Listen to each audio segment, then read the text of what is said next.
Já estão ao vivo no Facebook, no YouTube, tá ok? Ok. Boa tarde, meu nome é Paula Porta, sou psicóloga, sou coach e sou idealizadora do projeto ASA. O projeto ASA surgiu da necessidade, como mãe, que eu percebo de um treinamento para os pais para lidar com os filhos autistas, com os desafios impostos pelo autismo. E eu conheci a Suzy no ASA, e através da Suzy eu conheci o Yuri numa live que eles fizeram, e eu gostei muito da live, do olhar do Yuri, né, para o autismo, como que ele aborda, e eu percebo que na quarentena, além dos desafios que a gente já tem, né, que são impostos pelo autismo, ainda tem os desafios da quarentena. A mudança de rotina, que para nós se torna bem complicada, a culpa que a gente tem de repente, não estar sabendo se está fazendo o nosso melhor, tudo isso que tem influenciado, né? Apesar da gente ter uma conexão maior com os nossos filhos, estar participando mais das terapias, estar mais presente na vida deles, também tem muitos desafios aí impostos e vem a culpa também. Será que nós estamos fazendo o nosso melhor ou não? Então, eu queria convidar a Suzy e o Yuri para participar dessa conversa sobre a quarentena, né? Quais dicas que eles têm para dar para a gente também. A Suzy também tem um filho autista. Então, eu gostaria de chamar vocês para se apresentarem. Ok, Paula. Estou muito feliz mesmo de poder participar aqui com vocês e trazer, né, mais uma vez este assunto que para a gente é tão importante, né, que é o nosso dia a dia com os nossos filhos, que é como a gente é como mãe, né, principalmente nesse momento, né, que a gente comemora aí o Dia das Mães amanhã. E nesse momento que a gente comemora todo mundo sozinho, né? Só eu, por exemplo, aqui, vamos ficar com meu marido e meus filhos, né? Sem o que a gente costuma de ter de festa, né? Todo mundo junto, os pais, a mãe de um lado, a mãe do outro, né? E então a gente vai falar um pouquinho sobre isso, compartilhar um pouquinho com vocês e trazer aquilo que vocês também quiserem perguntar, quiserem saber em relação aos sentimentos, aos comportamentos que são importantes, né? O Yuri vai poder esclarecer aí bastante coisa para a gente. Tá com você, Yuri. Olá, muito obrigado, Paulo e Suzy, pelo convite. É uma honra poder estar fazendo essa live aqui junto com vocês. E, como vocês bem explicaram, a gente poder falar de como que vai ficar as relações familiares, de como que ficam os nossos sentimentos, como que ficam essas relações que já são tão conturbadas no dia a dia, né?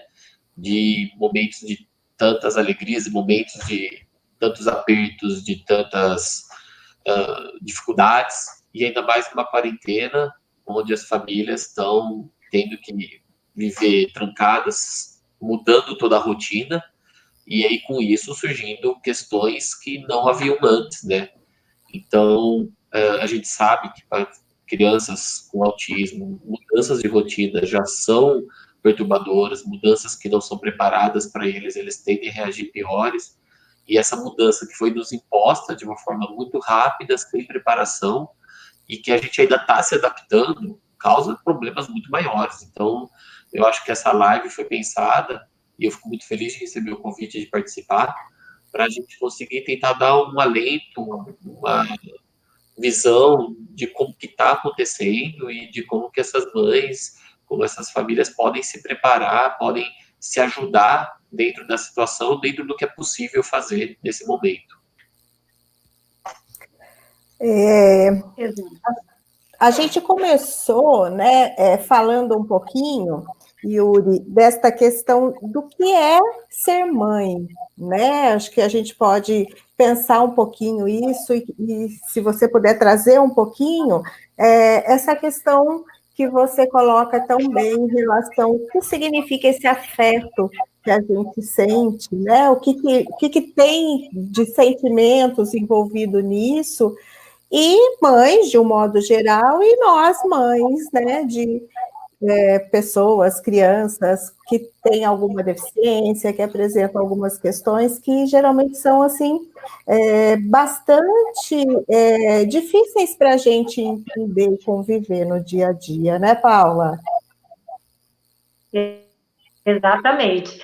E eu acho que o Yuri trouxe muito bem, assim, na live que eu assisti, sobre a mãe suficientemente boa, né? Eu gosto muito desse termo, dessa abordagem, porque traz uma libertação para a gente da perfeição, né? Eu falei também sobre isso essa semana.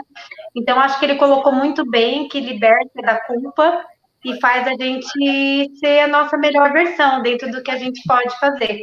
Então, acho que ele falou muito bem sobre isso e poderia nos brindar aí, nos presentear falando sobre isso. Claro, Paula. Aproveitando então aí o gancho que a Suzy e a Paula falaram, acho que a primeira coisa que a gente tem que entender é assim, como que acontecem as relações afetivas familiares? E isso em qualquer família, independente de ter filhos autistas ou não. O afeto é quando a gente desenvolve uma relação com a pessoa que vai além do amor, tá? O afeto é quando, junto com o amor, surge o medo da perda. Então, é aquele momento, já que a gente está próximo do Dia das Mães, então vamos falar de mães, aquele momento em que a mãe, quando seu filho nasce e ela sai do hospital, sai da maternidade, chega em casa, primeira noite que vai passar com o filho em casa, no meio da noite a mãe acorda, assustada, taquicárdica, corre pro berço do bebê e põe o dedinho embaixo do nariz do bebê. Tenho certeza que toda mãe já fez isso, para ver se o bebê tá morto. Por isso que ela vê que tá respirando, porque bate um medo gigantesco nessa mãe que esse bebê possa morrer. E aí tá se firmado essa relação afetiva. É essa ideia de que a gente ama uma pessoa e desenvolve o medo de perder essa pessoa. E esse medo vai permear todas as nossas atitudes frente a essa criança. É o medo que vai fazer a gente dar um grito quando o bebê está chegando perto de pôr o dedinho numa tomada e você fala, não, pelo amor de Deus! É esse medo que faz a gente ter os cuidados. Só que esse medo, ele age em áreas cerebrais nossas, do nosso cérebro, atuando em respostas mais instintivas nossas. E o medo faz com que surja a raiva. Então, muitas vezes, o nosso filho, quando apronta, quando faz alguma coisa errada, a gente é tomado de uma raiva por esse sítio. Meu Deus, como que esse menino faz isso? E você se vê tomado de raiva. E isso não significa que você deixou de amar o filho. É exatamente o contrário. Você ama tanto esse filho que você está com medo de que ele não se desenvolva, que ele não aprenda, que ele tenha uma vida boa. E o medo faz a gente sentir raiva. Tá? A gente tem raiva de política porque a gente tem medo de quando a corrupção vai prejudicar a nossa vida. A gente tem raiva quando alguém corta a gente no trânsito porque a gente fica com medo que poderia ter feito um acidente. Então, a gente tem que entender que o contrário de afeto não é raiva, não é ódio. O contrário de afeto é a indiferença. É quando eu já não me importo mais. É quando o filho de 15 anos fala, tchau, pai, mãe, tô indo para uma rave e volto em outubro. E os pais falam, tá bom. Você percebe? Nem quer saber onde vai, com quem vai. Isso é a falta de afeto. O afeto faz você, peraí, você vai aonde? Como assim? Não, pode parar, vem cá. Você não falou nada comigo? E você é tomado desse medo de perder a pessoa que você ama.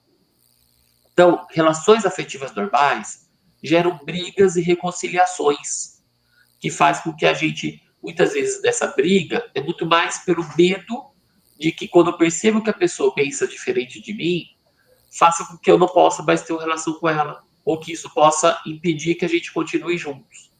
Então é normal ter momentos de brigas e depois, quando a gente se acalma, faz uma reparação. Essa reparação geralmente acontece quando a gente se distancia. Quando um vai para o quarto, outro vai para a cozinha, ou então um vai para a escola, e a gente vai passando o tempo e a gente, longe da pessoa, fica, nossa, acho que eu exagerei, não devia ter reagido desse jeito tão exagerado. E com essa calma, a gente consegue fazer o pedido de desculpa. Olha, desculpa, você sabe que eu só gritei porque eu estou preocupado, eu quero cuidar de você. O problema da quarentena é que a gente não está tendo esse tempo para fazer reparação. Então, uma das coisas que a gente tem pedido para as famílias começou a ficar irritado, deixa um no quarto, o outro na sala, para poder respirar um pouco e rever o quanto da raiva não foi o medo, não foi uma relação que ficou em embate, tá? E aí é onde que a gente entra, no que a Paula falou bem, de quando a gente fala das mães. As mães costumam se culpar demais, porque elas se exigem demais. Pais também, tá? Cuidadores afetivos, no geral. Então, quem tem um afeto muito grande, se exigem demais. Exige que a gente consiga dar conta de tudo, exige que a gente possa fazer com que os filhos sejam as crianças mais felizes do mundo, o que é impossível. O filho não vai ser feliz o tempo todo, ele vai ter momentos de dor, de perda, vai ter raiva porque a gente tem um limite para cuidar dele, mas a gente se exige disso, exige que a gente faça-os felizes. E quando a gente vê que a gente não dá conta disso tudo, pessoas afetivas começam a se culpar, achar que não é uma boa mãe, que não consegue cuidar bem do filho, porque olha, o filho tá falando que odeia a mãe, quer ir morar com a avó. Aliás, toda mãe boa já ouviu isso do filho, tá? Mães que cuidam já ouviu dizer que é a pior mãe do mundo, que quer morar com a avó. Isso significa que a mãe tá cuidando bem, tá? Então, as mães começam a se culpar. E o problema exatamente está na culpa. A culpa faz com que a gente traga punição, igual a gente vê no sistema jurídico. Uma vez que o juiz determina que é culpado, tem que haver uma punição. Uma vez que a mãe se culpa, eu acho que eu não sou boa, eu não amei o suficiente meu filho, eu tive raiva dele, e eu estou explicando que a raiva é normal, só que a mãe, sem saber disso, tá vendo? Eu fiquei com raiva do meu filho, pensei por que meu filho tinha que ser assim, por que ele não obedece direito. Essa raiva traz punição. E a autopunição é uma das piores que existem. A autopunição faz com que a pessoa possa entrar no que a gente chama de morbidez, onde ela começa, quando começa a ter coisas boas da vida, inconscientemente, sem perceber, começa a se boicotar, começa a fazer com que não possa ter aquele momento de lazer, que eu não possa sentir esse prazer porque eu sou uma mãe ruim. E isso prejudica muito. Então eu coloquei na live que eu fiz com a Suzy, uma frase do Winnicott, que era um pediatra que começou a estudar muito sobre psicologia e sobre relações, até pelas queixas que as mães traziam para ele. E ele falou isso, que a mãe boa é aquela que ela é suficientemente boa, ou seja, que você faz o suficiente para cuidar do seu filho, porque erros todos vamos cometer. Até quem é psicólogo, até quem pode estudar muito bem, vai cometer erros. O importante é que a gente tem que ser o suficientemente bom para que possa fazer o que seja melhor para o filho, dentro do possível que se tem. Você sabe, Yuri, que essa questão que você colocou agora, né? Você e a Paula, enquanto psicóloga, e eu, enquanto pedagoga de educação especial, né? Às vezes as pessoas falam assim, para você é mais fácil, né? Nossa, o Miguel tem uma sorte, porque... E não é assim, né? Porque uma coisa é você conhecer, saber, é claro, né, que a gente tem um maior carinho pelos nossos alunos, pelos pacientes, pelas pessoas com as quais a gente trabalha. Mas eu acho que entra um pouco disso que o Yuri falou. Esse carinho todo é bem diferente do afeto que envolve a relação de uma mãe com um filho, né? Porque aí vem o medo, porque do seu aluno você tem um desejo que ele aprenda, você quer que ele aprenda, mas você não tem uma responsabilidade, entre aspas, assim, né? Pelo futuro dele, né? Você não vai acompanhá-lo a vida inteira. Agora, o seu filho, não, você se sente totalmente responsável pelo futuro. Então, você fica mesmo o tempo todo preocupado com isso. Então, a relação é totalmente outra, né? Com certeza. E sem contar, Suzy, que na relação com o filho, você entra com o afeto, você entra com o medo, você entra com os sentimentos, né? Então, é por isso que tu não fala que psicólogo não pode ser psicólogo da família, porque você não vai enxergar com a visão da razão, você vai enxergar com o seu sentimento, com o seu medo. E os sentimentos mascaram a nossa percepção do que está acontecendo. Exatamente porque faz com que você atue em áreas cerebrais que podem fazer com que a gente não enxergue somente com a razão. Quando a gente fala dessa questão da indiferença, quem já me viu falar, eu sempre uso esse exemplo, porque eu acho que deixa muito claro. é a gente imaginar numa casa, com qualquer filho, autista não, uma criança de 3 anos de idade, 4 anos de idade, ela vai na cozinha, pega bolachinha, dessas bolachas que esfarela fácil, pega suquinho e vai comer em cima do sofá da sala. E essa mãe passa em frente à sala e vê a cena da filha de 3 anos comendo, e criança de 3 anos não tem coordenação, vai babar aquela pasta de bolacha, farelo de bolacha com suco de uva bem em cima do sofá, fazendo uma mancha que não vai sair nunca mais. Qual é a reação normal dos cuidadores, de uma mãe? Ela vai esperar. Pelo amor de Deus, o que você está fazendo? Eu falei 1 milhão de vezes que não é no sofá, que é na cozinha. E aí a gente vai brigar com o filho, vai ensinar a limpar.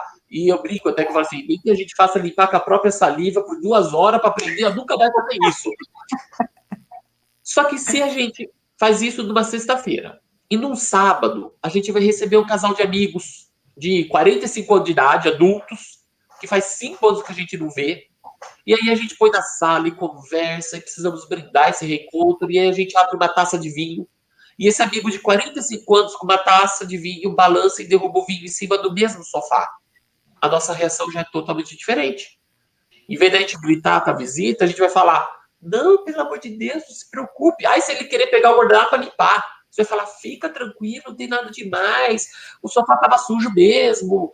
Se a visita derruba a sujeira do chão, a gente inventa a desculpa que a casa já estava suja. Não, isso daí está sujo, está precisando limpar. Mentira, a gente limpa a casa para receber a visita. Porque que o mesmo sofá faz a gente reagir com raiva de uma criança de 3 anos e tão tranquilo como adulto.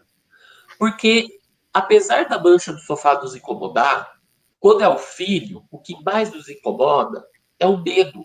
Porque em milésimos de segundo passa na nossa cabeça a ideia assim, meu Deus, se ela não aprender, imagina ela com 7 anos sendo convidada para ir na casa dos amiguinhos e vai fazer isso, ela nunca vai ser chamada.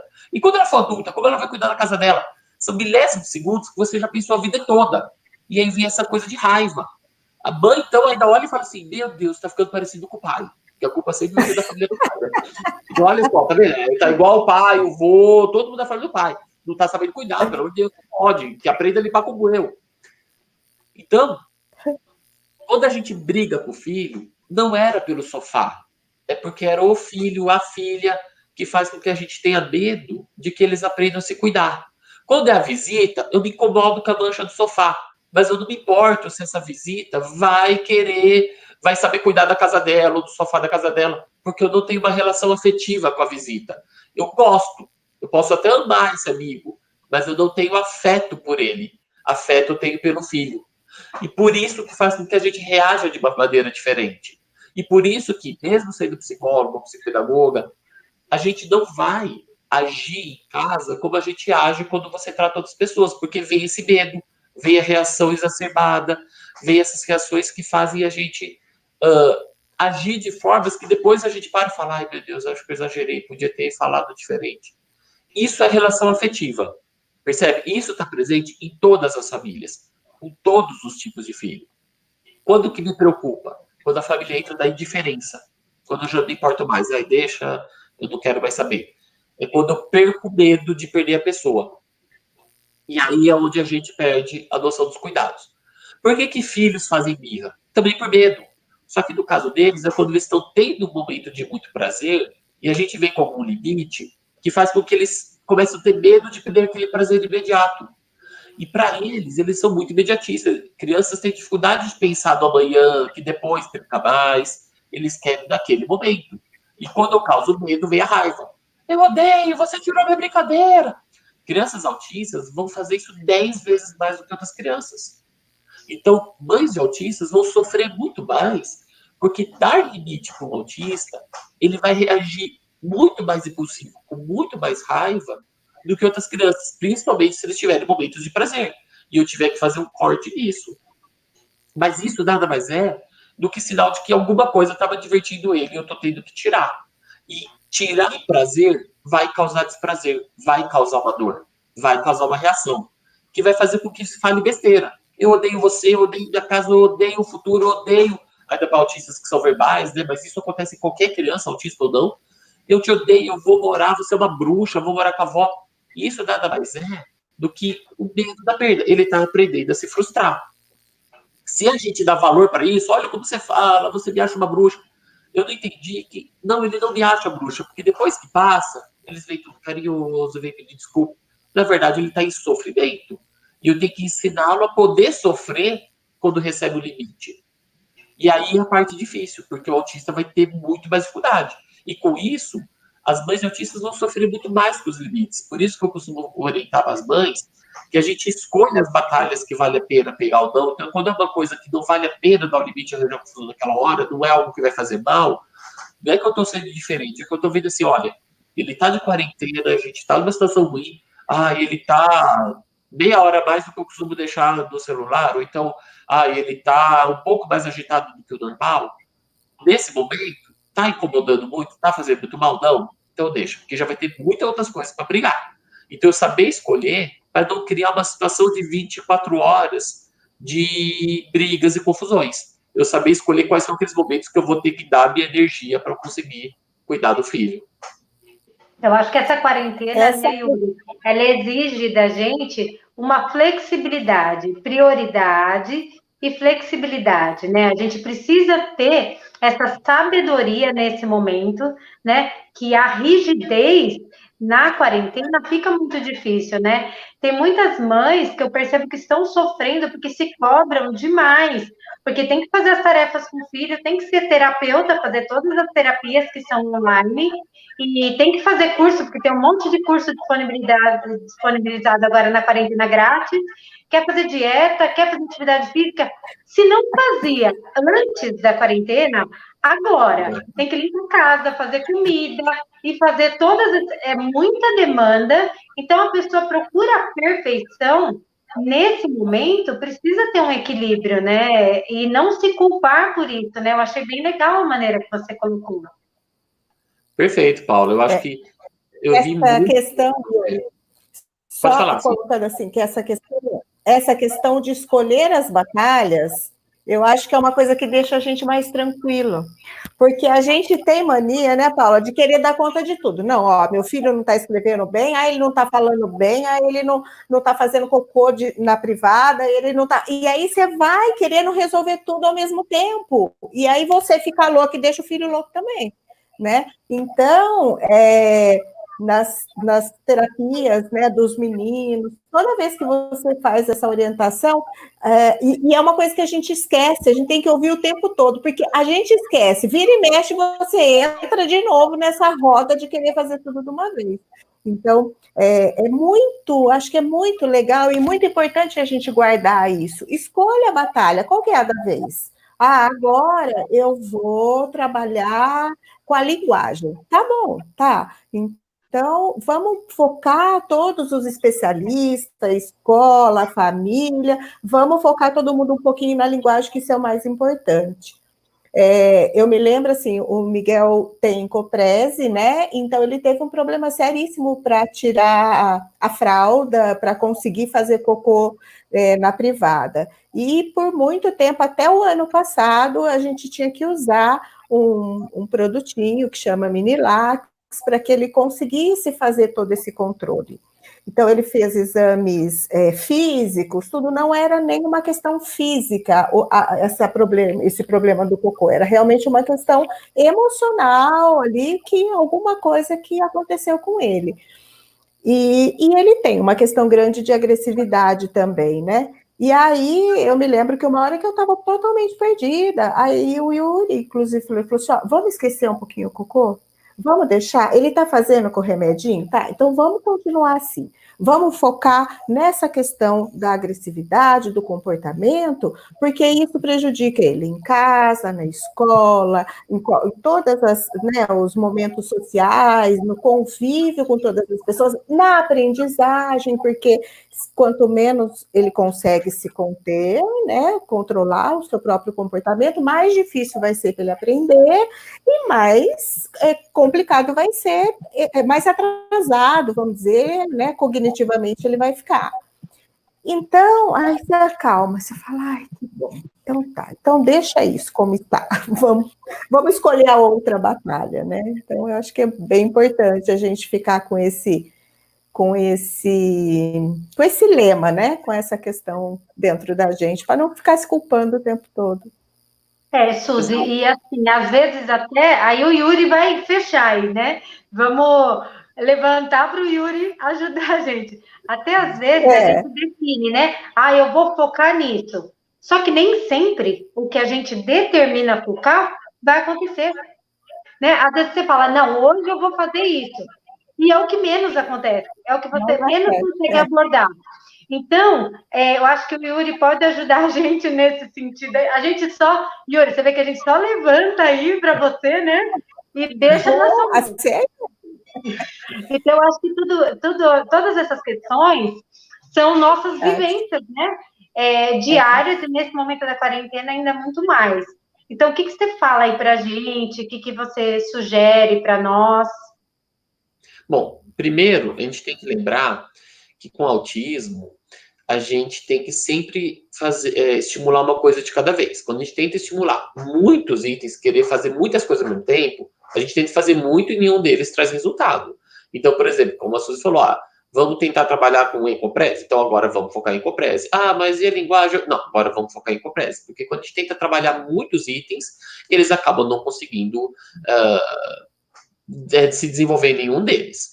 Então, para a gente poder conseguir lidar com esse fato de não se cobrar demais, de não querer fazer tudo ao mesmo tempo, vale a pena a gente começar a pensar assim. É normal, como a Suzy falou, de a gente esquecer disso e se cobrar muito. Então, a gente conseguir pensar o que mais hoje está me prejudicando. É uma agressividade? Então, primeiro eu vou tentar trabalhar com agressividade. Ele ficar só no celular? Então, agora eu vou tentar trabalhar com isso. Para a gente poder não achar que eu tenho que dar conta dele estar o tempo todo bem, ou tudo que ele está fazendo eu tenho que conseguir corrigir. A gente tem um tempo de respostas que eles vão apresentar. Essa cobrança que a gente tem de tentar dar conta de tudo, nada mais é do que o afeto. É essa questão da gente querê-lo vê-lo bem. E isso é normal em nós, cuidadores, porque é o nosso desejo de querer que o filho fique bom, que ele supere, é o medo de como que ele vai estar no futuro, como que ele vai ser independente. E isso vai permear a vida toda, porque, queira ou não, a gente ter um filho com uma deficiência é um choque muito grande ao longo da vida. E isso que é uma das coisas, né, Paulo, que a gente estava falando, falei com a Suzy, dessa culpa que carrega. Quando a gente pensa em ter um filho, quando se pensa em gravar, você tem muito o desejo. E o desejo é por ver esse filho, vê-lo crescer, vê-lo se desenvolver ao longo da vida. E quando eu falo assim, que tem hora que tem uma parte das minhas aulas que eu falo sobre autismo, ou até de distúrbios, quando eu falo de paralisia cerebral, que é uma parte mais pesada que eu falo, mas que eu falo que a gente tem que falar a verdade. Quando se engravida, não se deseja ter um filho com deficiência. Ninguém sonha em um dia ter um filho, engravidar e falar, eu queria que meu filho nascesse cadeirante para eu poder empurrá-lo na cadeira de roda. Eu queria que meu filho nascesse com paralisia cerebral para eu levá-lo na fono e levar da TO, aprender a mexer o bracinho. Você sonha com um filho, você sonha com momentos. Quando se vem um diagnóstico, isso vem um assassinato. Qual é o assassinato que vem? Eu assassino aquele sonho inicial do filho, porque agora eu vou ter um segundo filho, que não foi o primeiro desejado, né? Nenhum filho vem como a gente deseja, sempre eles vêm com diferença. Mas um diagnóstico de transtornos, seja de autismo, de paralisia cerebral, de deficiência intelectual, então coisas que eu lido no meu dia a dia, quando eu vou falar isso, eu estou fazendo um assassinato, eu estou fazendo com que esses pais modifiquem tudo o que eles planejaram ao longo da vida e comecem a pensar em coisas que eles não tinham planejado. O que é normal acontecer com a gente? Quando recebe o diagnóstico, você vai passar por um processo de luto. Muitos vão ter a negação, se eles não tinham percebido antes, ou se estavam percebendo, mas você espera que fosse algo mais leve. Vai ter momentos de raiva, então a gente vai ter raiva de si, raiva de Deus, raiva do filho, raiva de alguma coisa. Vai ter fases de negociação. Será que se eu tivesse feito isso, ele poderia não ter nascido assim? Será que se tivesse feito, ele estaria falando melhor ou menor? Porque o autismo tem muitos graus, né? E aí a gente sempre tenta buscar formas de tentar lidar com essa perda, imaginando que poderia ser menor. Isso acontece o tempo todo, essa negociação. Quando teve lá o incêndio da Boate Kiss, não sei se todo mundo lembra, a gente entrou nesse luto porque a gente teve essa perda da ideia de que a gente poderia ser invencível. E de repente a gente fala, nossa, eu poderia estar no bar, eu poderia estar no restaurante e pegar fogo. E aí as pessoas começam em choque, meu Deus, morreu tudo isso mesmo? Negação. E aí começa com a raiva, que raiva dos donos, que raiva do segurança que não deixou sair, que raiva do cara que acendeu os fogos, e vem a negociação. Ah, se tivessem visto que o extintor estava vencido, só que ninguém vai em restaurante e olha onde tem extintor de incêndio. Ninguém vai nem no shopping e olha onde tem o extintor de incêndio. É um jeito de lidar com o luto, faz parte das fases. Tem a fase da depressão, né, e fases que eu falo não é seguido, né, a gente vai e volta de uma para outra. A fase da depressão, de se sentir mal, até lidar com a aceitação. O que é a aceitação da perda? Não significa que você vai deixar de sentir a perda. Significa que você vai descobrir que você tem 2 filhos. Um que você desejou, que foi assassinado quando você recebeu o diagnóstico. E o outro que é o que você tem. E a gente pode amar 2 filhos. Quem tem 2 filhos sabe disso. A gente ama os 2 filhos de forma... Mas ama os 2 filhos. E ter sentido a perda quando eu recebo o diagnóstico não significa que eu não amo o filho autista. Ao contrário, o que eu vejo de toda a minha experiência, todas as mães de autistas que eu atendi até hoje são pessoas assim incríveis. Elas se dedicam tudo na vida pelos filhos. Então, não significa que não ama o filho, significa que está sentindo a perda do outro filho. O problema é que a sociedade não deixa a gente passar isso. A sociedade cobra, você tem que amar sempre, você sempre deveria ter amado. E quando vem essa cobrança, vem a culpa. Caramba, eu não aceitei logo de cara. Puxa, eu me senti mal quando eu descobri que meu filho era autista. Puxa, eu já tive raiva dele ser autista. E não sabendo que isso é normal e faz parte do luto e tem que passar por essas fases, vem a culpa. E quando vem a culpa, eu começo a ter a punição, começo a ter a morbidez. E aí muitas vezes esquecem de se cuidar também, começam a achar que não merecem ser felizes, que não são boas o suficiente. Começam, quando surge uma chance de ter aquela horinha livre para se cuidar, inconscientemente, tá, gente? Isso não é pensado, é o nosso inconsciente, faz com que comece a ter esse boicote. Aí eu arranjo outras coisas para fazer e falo, poxa, aquilo que eu ia fazer, meu alongamento, aquele motivo que eu não tive. E por que não teve? Porque indiretamente começa a achar que ela não merece ter esse momento de felicidade. Tem o desejo, eu desejo ter, mas eu não me permito ter por achar que eu não fui uma mãe muito boa. E aí onde vem essa importância dessa frase do suficientemente boa. Porque a cobrança que se faz em cima, e eu falo aqui muito mães, tá? Eu sei que tem muitos pais que também atuam muito bem, mas a gente está falando mães como símbolo do cuidador. As mães, elas tendem a se cobrar mais do que a gente é capaz de poder ser como pai e mãe. Como se pudesse ser o super. E às vezes esse super é algo totalmente inatingível. Então a primeira coisa que eu faço com minhas mães, ainda muitas que falam, olha, eu não sei se eu estou pronta para receber diagnóstico, eu não quero.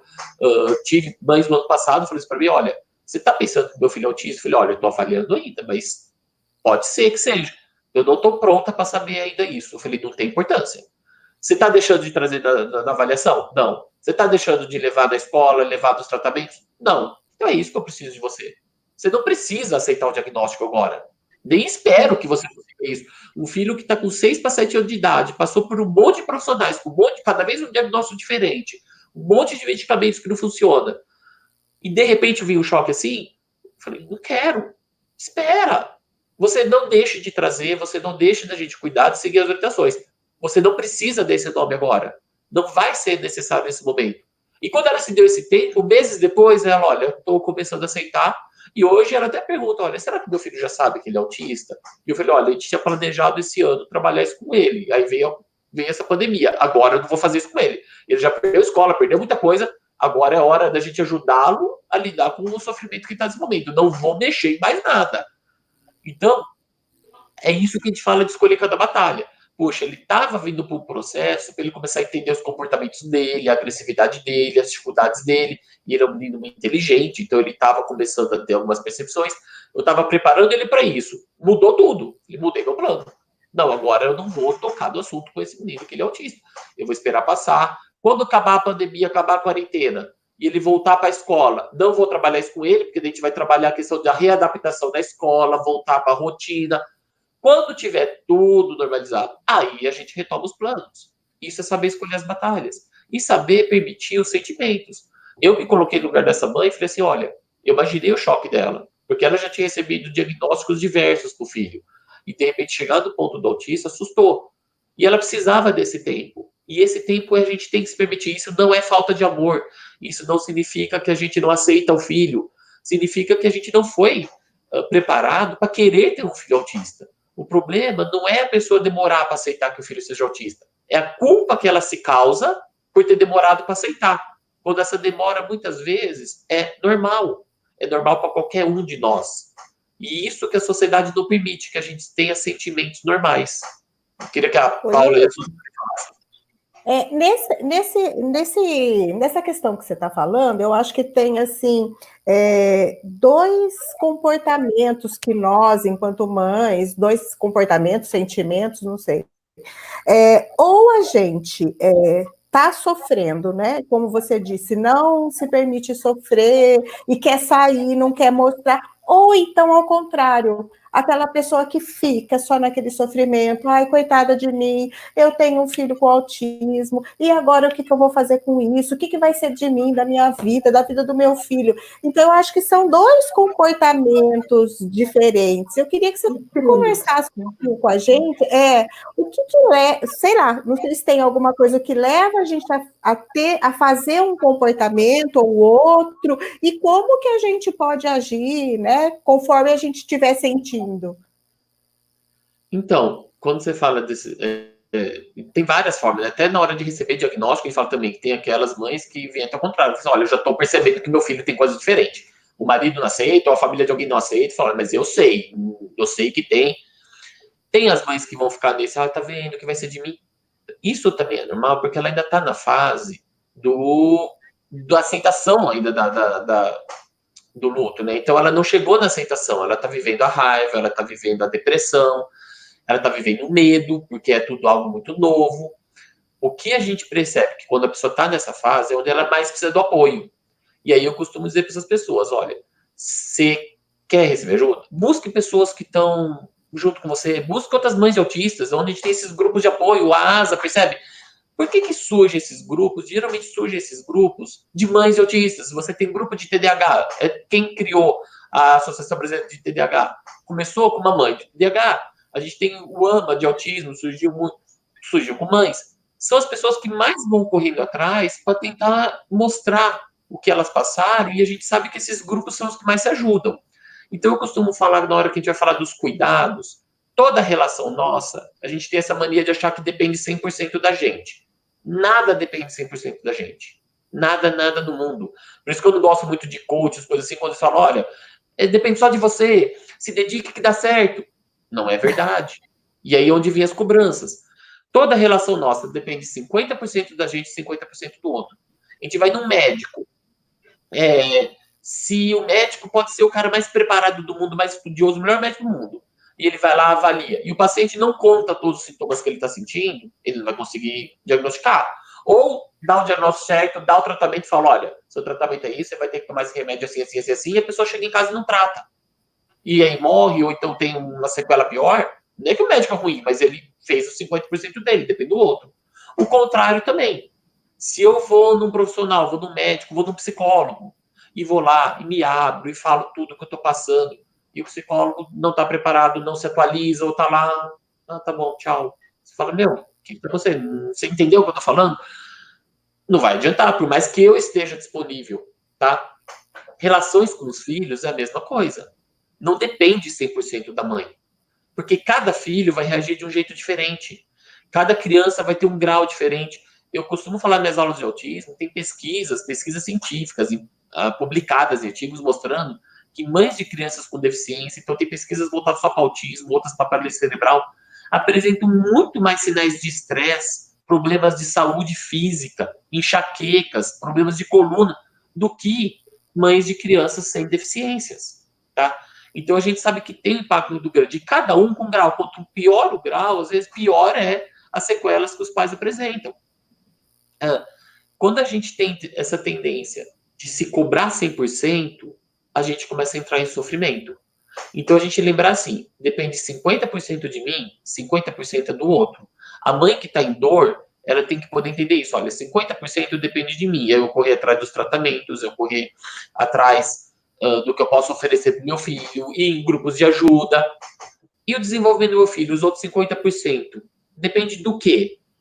Depende de fatores que eu não controlo. Depende do grau de severidade do meu filho, depende de quanto ele vai reagir para estimulações. Crianças que estavam se desenvolvendo muito bem agora e trouxe a quarentena, regrediram. Então, ou seja, que controle a gente tem sobre o coronavírus? Nenhum. Percebe? Não depende da gente. Então, e aí o que a gente faz com os 50% que não depende da gente? É onde a gente busca fé, e aí independe de religião, a gente busca o apoio de outros. E eu costumo usar, eu até tenho aqui, se vocês me permitem, eu poderia ler, não sei se vocês já conhecem, eu sei que já circulou muito. Eu costumo terminar minhas aulas com um tema, com um texto que chama Bem-vindo à Holanda. Não sei se a Paula conhece, a Suzy eu sei que conhece, que já fez a minha aula. É um texto que eu sempre leio para as mães, leio nas minhas aulas, para as aulas que eu dou para os profissionais que eu estou falando, para eles poderem usar quando forem falar com os pais. Foi um texto escrito em 1987, pela Emily Kingsley, que é a mãe de um menino com síndrome de Down, e que ela escreveu esse texto pensando como seria, porque ela era muito perguntada como que é ter um filho com deficiência. E aí ela criou esse texto, chamado Bem-vindo à Holanda. E eu acho que é um texto muito bonito, porque fala muito sobre isso que a Paula falou da culpa, que a Suzy falou, e que ela escreveu assim, se vocês me permitem ler. Tudo bem? Pode falar o texto? Sim. Tudo bem. Claro. O texto é assim, ó. É lindo. Ela escreveu assim. Frequentemente sou solicitada a descrever a experiência de dar à luz a uma criança com deficiência. Uma tentativa de ajudar pessoas que não têm com quem compartilhar essa experiência única para entender e imaginar como quer vivenciá-la. Seria como? Ter um bebê é como planejar uma fabulosa viagem de férias para a Itália. Você compra um monte de guias, faz planos maravilhosos, Coliseu, Davi de Michelangelo, as gôndolas em Veneza. Você pode até aprender algumas frases em italiano, tudo muito excitante. Então, aquela gestação, você já sonha com o bebê nascendo, vê as roupinhas, faz todo o enxoval de bebê, né? Toda aquela excitação. Após meses de antecipação, finalmente chega o grande dia. Você arruma suas malas e embarca. Algumas horas depois, você aterriza. O comissário de bordo chega e diz: bem-vindo à Holanda. É a hora que a gente recebe o diagnóstico. Eu planejei para a Itália, e ele fala: bem-vindo à Holanda. Então, a primeira reação da gente é, no luto, o choque. Holanda, diz você. O que quer dizer com Holanda? Eu escolhi a Itália. Eu deveria ter chegado à Itália. Toda a minha vida eu sonhei em conhecer a Itália. Olha, choque, negação. Mas houve uma mudança de plano de voo. Eles aterrizaram na Holanda e é lá que você deve ficar. A coisa mais importante é que eles não te levaram a um lugar horrível, desagradável, cheio de pestilência, fome e doença. É apenas um lugar diferente. Logo, você deve sair e comprar novos guias. Deve aprender uma nova linguagem. E você irá encontrar todo um novo grupo de pessoas que nunca encontrou antes. Recebe o diagnóstico, comece a ir atrás de psicólogo, fono, TO, em alguns casos físio. De repente você começa a ir em grupos de autistas, coisas que você nunca imaginou que passaria antes.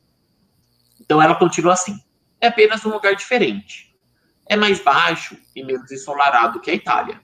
Mas após alguns minutos, você pode respirar fundo e olhar ao redor.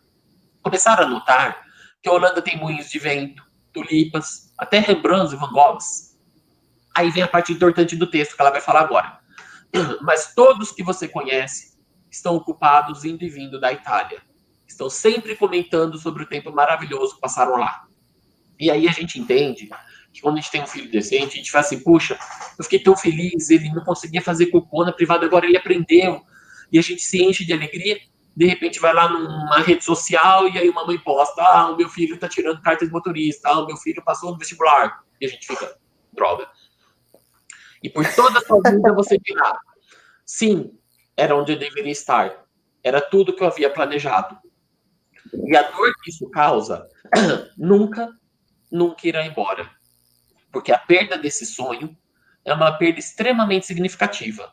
Então, nesse ponto do texto, ela autoriza o luto. E aí ela termina. Porém, se você passar a sua vida toda remoendo o fato de não ter chegado à Itália, nunca estará livre para apreciar as coisas belas e muito especiais sobre a Holanda. Então, sensacional. Oi? Sensacional esse texto. Você consegue achar ele na internet, quem quiser, é fácil, é só escrever Bem-vindo Holanda. Você acha esse texto. E eu acho muito legal porque ela consegue colocar, bem resumidamente, tudo que a gente costuma falar quando a gente tem filhos deficientes. É conseguir mostrar que eu posso sentir a dor. E essa dor não vai embora. Porque não é a dor do filho que existe, é a dor do filho que morreu. Isso não significa que eu deixei de amar o filho que tem. Eu posso amar muito um filho autista, vivendo a dor de que, poxa, como seria se ele não tivesse autismo? Como seria se eu pudesse estar indo para Disney, se eu pudesse estar indo viajar, se eu pudesse... Então, as duas coisas podem coexistir. Eu posso ter a alegria de ver um filho que estava tão deficiente e, de repente, conseguir desenvolver coisas no ritmo dele, de autista, sem deixar de sentir a falta do que seria se não fosse. Eu posso viver as duas coisas sem me culpar. A culpa traz punição. O que você achou, Paula? Eu achei maravilhoso, eu acho que é isso mesmo. E assim, sabe, Yuri, esse negócio da culpa, a culpa traz punição. Então, a gente realmente, a hora que você falou, né, que às vezes a gente até tem um tempo para fazer uma atividade física, ler um livro, fazer algo que nos dá prazer, mas a gente não se permite, acaba se enrolando com outras coisas, porque a gente não sente merecedora disso. Por quê? Por causa da culpa, né? Então, eu achei assim que para uma mensagem de Dia das Mães, eu acho para a gente repensar mesmo, né? Será que a gente não tem tempo para priorizar o que é importante para a gente, porque essa quarentena está trazendo uma demanda enorme que a gente não tinha antes, né? Aumentou muito a demanda aí das mães e para a gente se permitir também ter um momento prazeroso, porque a gente só está fazendo, né? Se doando, tendo que exercer vários papéis que a gente não exercia antes. E o que a gente tem feito para nós? Porque se a gente não estiver bem emocionalmente, se não estiver saudável, né, com as nossas emoções, como a gente vai ajudar a nossa família, nossos filhos a lidarem com as suas emoções, com os medos, com as ansiedades que a situação toda traz, né? E são medos reais, é uma ansiedade de algo que tá aí fora, as crianças vêm, todo mundo tem que sair de máscara, não pode sair de casa. Então, assim, acho que é super importante a gente cuidar também da gente, da nossa saúde mental, para estar bem para os nossos filhos, para os nossos familiares, né? Sim, exatamente. Você me permite falar, teve uma história que eu atendi muitos anos atrás, e eu sempre uso isso quando eu vou dar aula para profissionais, para eles aprenderem a se colocar no lugar dessas mães. Uma mãe, uma vez eu atendendo, ela se sentindo muito mal, aí ela se eu colocar, né, conversando comigo, querendo orientar, e ela falou assim, olha, eu me sinto péssimo, porque eu não consigo dar conta de fazer tudo que os profissionais me pedem. Então a TO fica cobrando, olha, você não fez em casa os exercícios que eu te passei, porque eu atendo ele 2 vezes por semana, você precisa fazer o resto, você que está em casa o tempo todo. Aí a fono também pedia exercício, e outro pedia. E eu falei para ela, olha, nem sempre dá conta, vamos descobrir o que está acontecendo. Aí essa mãe começa a chorar e falou assim, olha, você sabe que meu filho está para fazer 10 anos de idade? Faz 10 anos que eu não consigo fazer cocô sozinha. Eu não consigo. Eu sofro em relação a isso. Por quê? Porque meu filho é tão agitado que ele precisa ir comigo no banheiro. Eu moro sozinha, não tenho marido junto, e ele pode colocar qualquer coisa na boca. E aí eu fico com medo. Se eu for no banheiro e ele enfiar alguma coisa na boca e acontecer alguma coisa com a saúde dele, eu vou me sentir com o resto da vida. Então, para eu poder ir no banheiro, eu tenho que pegar meu filho, amarrá-lo, porque senão ele fica se debatendo, era um autista bem grave, e aí eu consigo só usar o banheiro com ele se batendo. Imagina ainda cozinhar, cuidar da casa, fazer as coisas, e mais ainda fazer as terapias, eu não estou dando conta. E aí eu cheguei com os profissionais e fui falar para eles, gente, vocês já perguntaram como é a rotina dessa mãe? Para poder colocar esses exercícios em casa? E nenhum tinha perguntado. Eu falei, se a gente não organizar a primeira rotina da mãe, como que a gente pode exigir coisas? E aí a primeira coisa que eu falei para sua mãe é, para de exigir, você não vai fazer nada disso. Primeiro, vamos organizar a sua casa. Depois a gente põe as terapias. Ele já faz as outras terapias, agora não dá. Porque, de repente, ninguém se coloca. É fácil você estar 1 hora por semana na terapia com um paciente. Ninguém se coloca que está 48 horas. Então, é fácil um profissional terminar a terapia, manda o paciente de volta para casa dele, e chega na sua casa, vai lá com calma, faz a sua janta, consegue sentar e descansar no sofá. Mas e essa criança que está lá em casa, agitada, está se mordendo, está se batendo? Então, como que isso faz? Então, a gente olhar um pouco mais para essa rotina. Para as mães não se culparem, eu falo assim, evite comparação. Nunca se comparem. Cada casa é uma casa. Olhe para a sua rotina. Você falou agora na live um tempo atrás, Paula, sobre a questão da quarentena, né? Dessa coisa das pessoas quererem ler um livro, aprender uma língua nova, fazer um monte de coisa. E eu falo assim, não se comparem. Porque eu tenho muitas pessoas que, ao contrário, que na quarentena estão fazendo menos coisas do que faziam antes. Porque mudou toda a rotina. Cada casa é uma casa. Achar que, porque está de quarentena, vai poder escrever um livro, ler outro livro, fazer não sei o quê, assistir 25 mil séries, não é real. E se a gente tem filhos autistas em casa, isso é menos real ainda. Tá? Eu não tenho filho autista e já não é real. Não estou dando conta nem de metade do que eu fazia antes. É menos real ainda porque eles mudaram de rotina. Eles vão estar mais agitados, eles estão angustiados como nós. Se nós adultos estamos sofrendo com toda essa mudança de rotina, com essa coisa de usar máscara, de como que vai sair, imagina para eles, que tinham aquele horário para acordar, hora para ir para a escola, hora de chegar, e tudo isso mudou. A gente orienta os pais a tentarem manter uma certa rotina em casa, mas a gente sabe que nunca vai ser igual que era antes, a mesma rotina.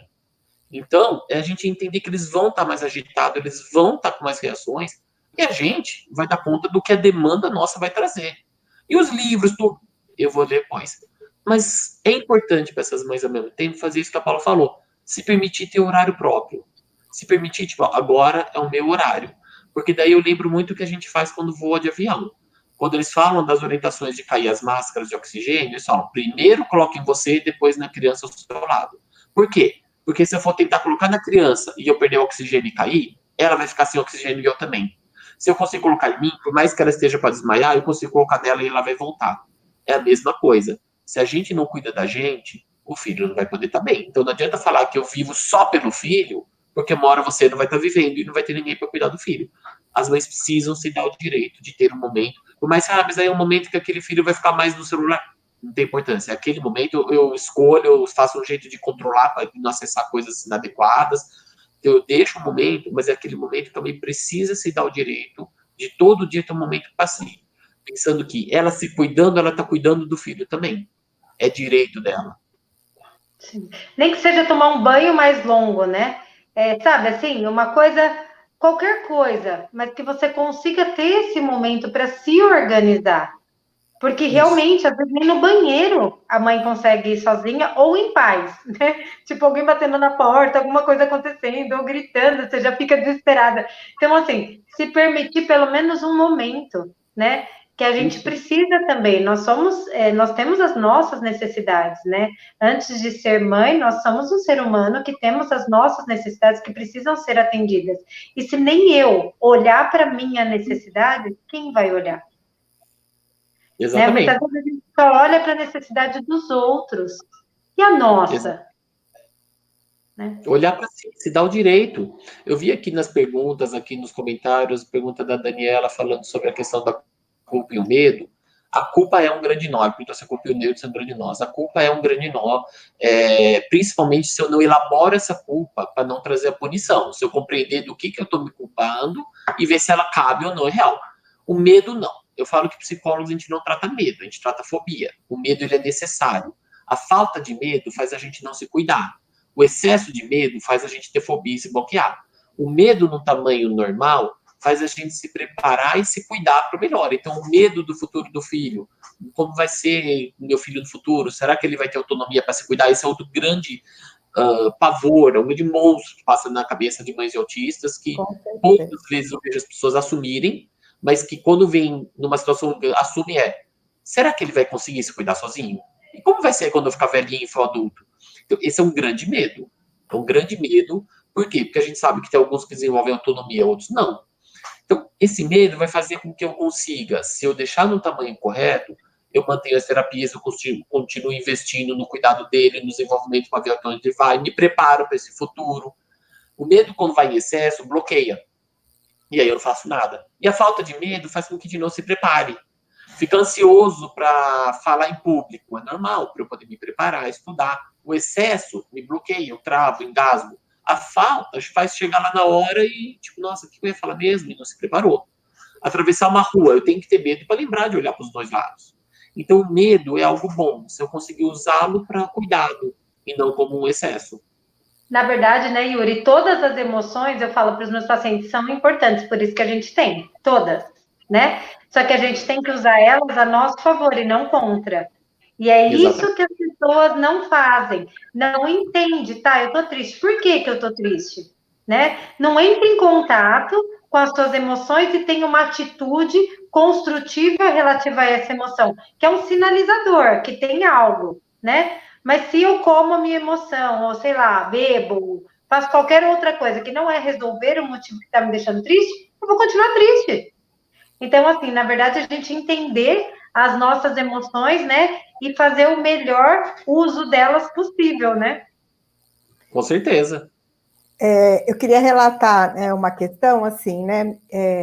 Eu e o Marcos, desde que os meninos nasceram, a gente procura, pelo menos uma vez por ano, no nosso aniversário de casamento e tal, a gente sair, que seja assim, um fim de semana, vai no sábado, volta no domingo, mas ter um momento nosso, né?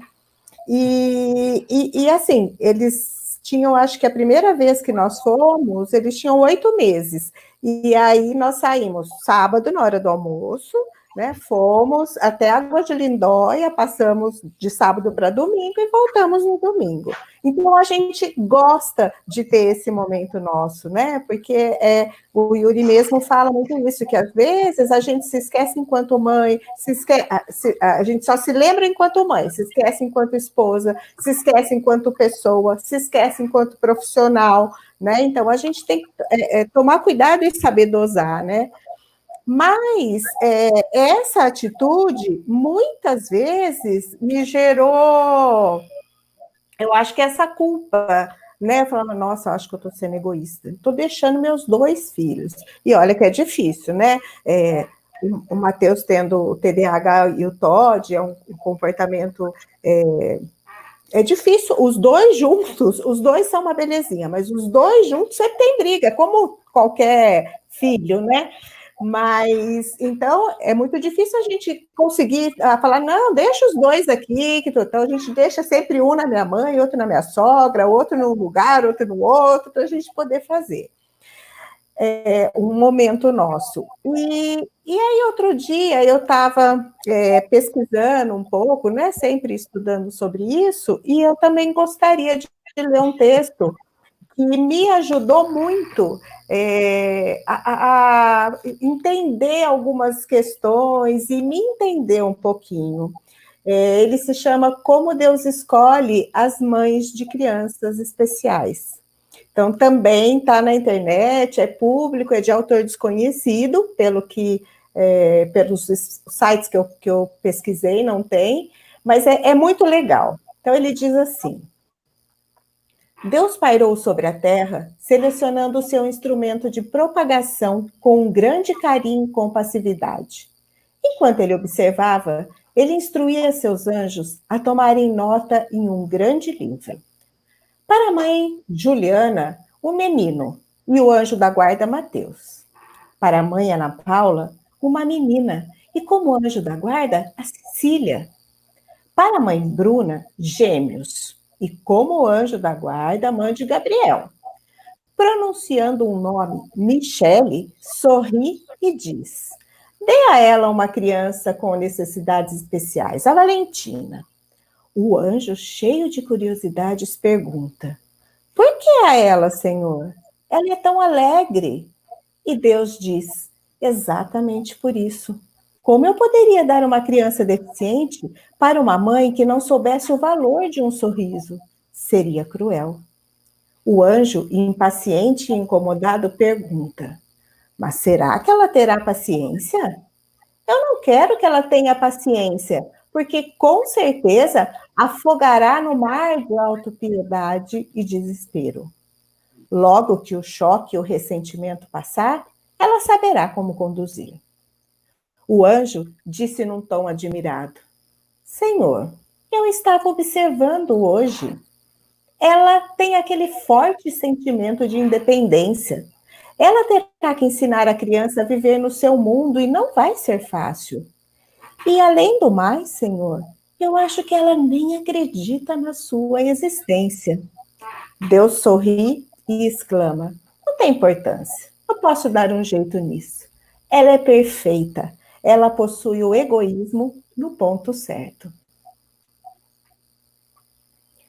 O anjo engasgou. Egoísmo? E isso é, por acaso, uma virtude? Deus acenou um sim e acrescentou: se ela não conseguir se separar da criança de vez em quando, ela não sobreviverá. Essa é uma das mulheres que eu abençoarei com uma criança diferente.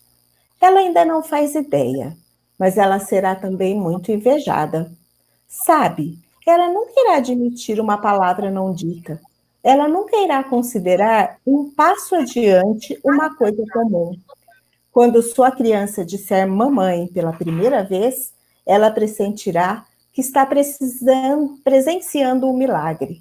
Quando ela descrever uma árvore ou um pôr do sol para um filho cego, ela verá como poucos já conseguiram ver a minha obra. Eu a permitirei ver claramente coisas como a ignorância, crueldade, rejeição, exclusão e preconceito, e a ajudarei a superar tudo. Ela nunca estará sozinha. Eu estarei ao seu lado cada minuto de sua vida, porque ela estará trabalhando junto comigo. E quem será o anjo da guarda que o Senhor está pensando em mandar a ela? E mais uma vez Deus sorriu e com seu grande amor disse ao anjo: dê a ela um espelho, já será o suficiente. É lindo, né? Lindo. E eu acho que fecha bem assim a mensagem que a gente quer passar, né? Sobre mãe, sobre culpa, sobre essa maternidade, né? Que já traz tanta coisa aí para nossa vida. Eu acho que o Yuri, ele realmente trouxe um olhar. Opa, cortou a Paula? Aí um pouco o sinal da Paula, mas logo ela já volta. E eu acho que esse olhar que ela falou que a gente tentou trazer é bem um olhar um pouco mais humano sobre o ser humano, para a gente compreender nossos sentimentos, compreender nossas emoções e saber lidar com as dores que a gente tem na vida. Eu acho que tirar um pouco essa cobrança que a sociedade traz para todos em relação a querer ser perfeito, em relação a querer estar bem o tempo todo, estar feliz o tempo todo, e a gente permitir ter as emoções que são naturais da gente, é ter medo, é ter tristeza, para poder ver os momentos felizes que a gente tem. É a gente rever um pouco como que a sociedade enxerga as relações, não ficar mais nessa cobrança de achar que está todo mundo bem, que está todo mundo feliz, a gente poder enxergar as emoções como elas realmente são, porque com isso a gente aprende a poder tomar consciência dos comportamentos que a gente vai ter. A gente não vai controlar nossos sentimentos, nossos pensamentos, mas a gente pode controlar os comportamentos que a gente vai adotar frente a esses sentimentos. Ah, a Paula voltou. Então, eu não sei o que aconteceu aqui, mas eu acho que foi muito bom o olhar da Suzy, do Yuri, né? Essa conversa, eu acho que assim, trouxe realmente o que eu acho que precisa para a gente nesse momento bem desafiador aí da quarentena, Dia das Mães, enfim. E aí tem muitas, eu acho que a gente pode fazer muitas outras, né? Que vão ter muitas perguntas. A gente poderia até organizar esse mês do Dia das Mães, né, no ASA, as dúvidas que as mães têm, a gente organizando. Alguns bate-papos podem ser menores, né? Podem ser menores, para que a gente contemple aí tudo que for necessário. Eu achei maravilhoso o seu olhar, Yuri, Suzy também. Me identifiquei muito aí com a história do seu filho, que o meu filho também passa por uma situação dessa. Então, eu queria agradecer de coração vocês o sábado, né, 4 horas da tarde, disponibilizar aí uma hora do dia de vocês para estar nos presenteando com essa live maravilhosa, que foi, eu tenho certeza que, assim, acrescentou muito para todo mundo que está assistindo. Eu agradeço o convite, queria deixar um feliz Dia das Mães para vocês, para todas as mães que estão acompanhando aqui, em especial para a Suzy, para a Paula, para todas as mães, dizer que, assim, a admiração é sempre, eu acho que a importância do Dia das Mães, se a gente permite só fechar isso, não é que só no Dia das Mães as mães são importantes, mas a importância desse dia é que faz a gente sair daquela rotina maluca e todo mundo parar e refletir o quanto as mães são importantes o ano todo. Não é que elas são importantes só no Dia das Mães, mas a importância do dia é isso, é fazer a gente conseguir parar e refletir o que a gente não consegue fazer o ano todo. E para perceber o quanto uma mãe é fundamental na vida de uma pessoa. E a importância disso, e a gente lembrar de agradecer aquilo que a gente esqueceu o resto do ano todo, mas lembrando que isso vale para o ano todo. Então, feliz Dia das Mães para todas as mães, e obrigado pela oportunidade de estar aqui com vocês. Que agradeço. Feliz Dia das Mães para todo mundo também. Acho que a Suzy também quer falar um pouquinho, né? Eu gostaria também, com certeza, de agradecer, né, Paula, poder participar, poder estar aqui com vocês, poder ser parceira do ASA, e eu acho que é um pouco disso mesmo. A gente precisa se procurar enquanto mãe, enquanto família, se ajudar, se ouvir, e eu sou super feliz por poder estar aqui, né, trazendo um pouquinho daquilo que eu vivo, daquilo que eu tenho estudado, dos meus parceiros aí, né, que o Yuri é um grande parceiro no trabalho com os meninos desde sempre, e poder, né, trazer para todas as mães que estão aí, nos colocar à disposição para o que elas precisarem. E mandar um beijão, Paula, para você, Yuri, um beijo na Lívia, um beijo para sua mãe, um beijo para minha mãe, para minha sogra, para minhas irmãs, minhas cunhadas, todo mundo, né? Todas as mães com as quais eu já trabalhei, com as crianças, com os filhos, né? Então, dizer isso mesmo, que a gente sempre consiga se trabalhar, se melhorar, e cada um no seu tempo. Um beijão a todos. Feliz Dia das Mães para todas, né? Para sua esposa também, Yuri, para sua mãe. E eu fiquei muito feliz e, assim, gostaria de expressar a minha gratidão imensa aí por vocês. E quero vocês muito mais presentes no ASA. Um beijo para vocês. Um beijo. Beijo. Tchau, tchau. Tchau, tchau.